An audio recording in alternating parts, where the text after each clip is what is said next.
Hello, TJ family. Just like to welcome everybody to TJ Reads One Book. That's right, this is an initiative that we're starting this year. And this year we're reading It's Cloudy with a Chance of Meatballs. We've got some awesome activities scheduled throughout the week. So let's get started and make our way through the book. We were all sitting around the big kitchen table. It was Saturday morning, pancake morning. Mom was squeezing oranges for juice. Henry and I were betting on how many pancakes we each could eat. And Grandpa was doing all the flipping. Seconds later, something flew through the air, headed toward the kitchen ceiling, and landed right on Henry. After we realized that the flying object was only a pancake, we all laughed, even Grandpa. Breakfast continued quite uneventfully. All the other pancakes landed in the pan, and all of them were eaten, even the one that landed on Henry.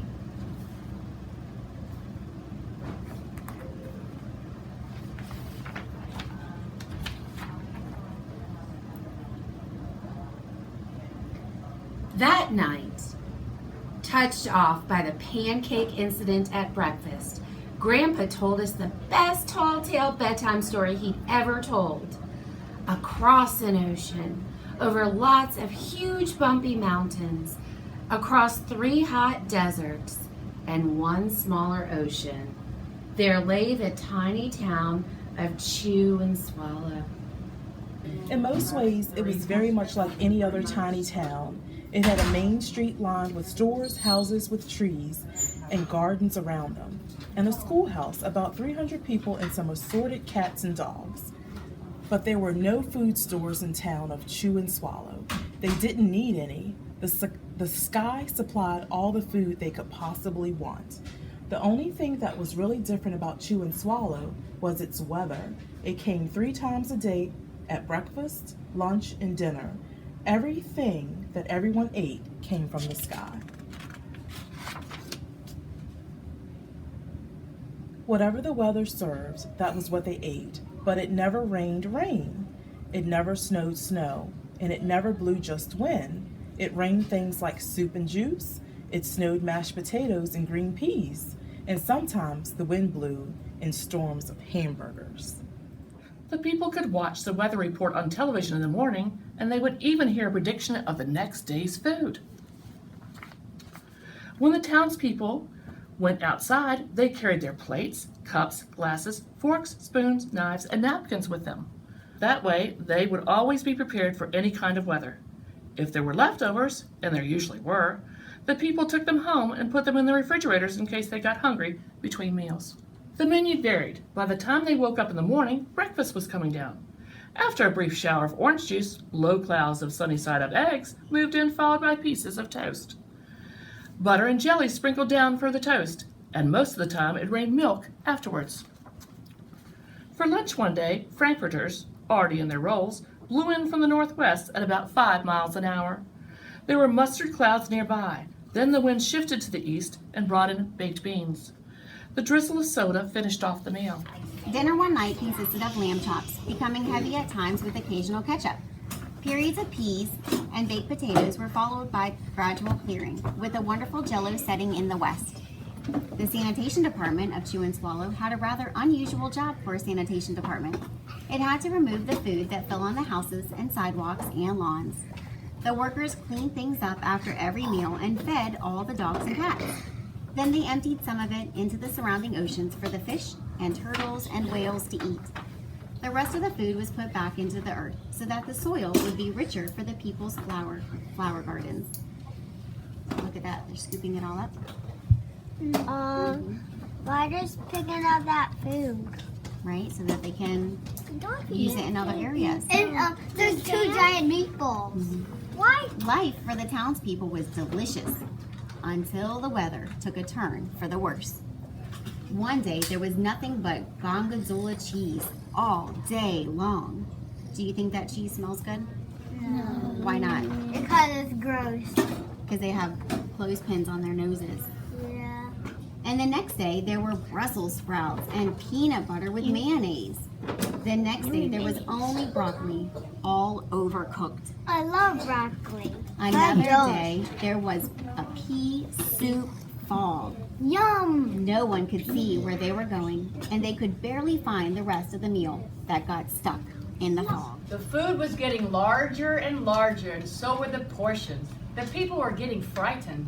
Violent storms blew up frequently. Awful things were happening. On one Tuesday, there was a hurricane of bread and rolls all day long and into the night. There were soft rolls and hard rolls, some with seeds and some without. There was white bread and rye and whole wheat toast.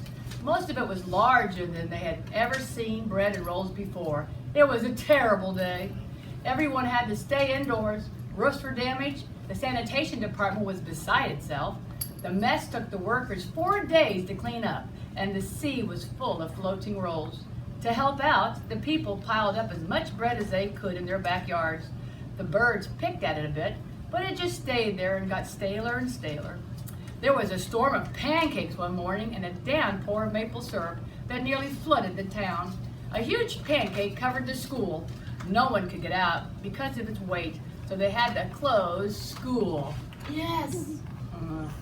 I know you would hate that, wouldn't you? No, actually, I like that. I like that. I know you would. I would love it. Lunch one day brought 15-inch drifts of cream cheese and jelly sandwiches. Everyone ate themselves sick, and the day ended with a stomachache. There was an awful salt and pepper wind accompanied by an even worse tornado. People were sneezing themselves silly and running to avoid the tomatoes. The town was a mess. There were seeds and pulp everywhere. So your eyes are here, Lucas? Okay. The sanitation department gave up. The job was too big. Everyone feared for their lives. They couldn't go outside most of the time.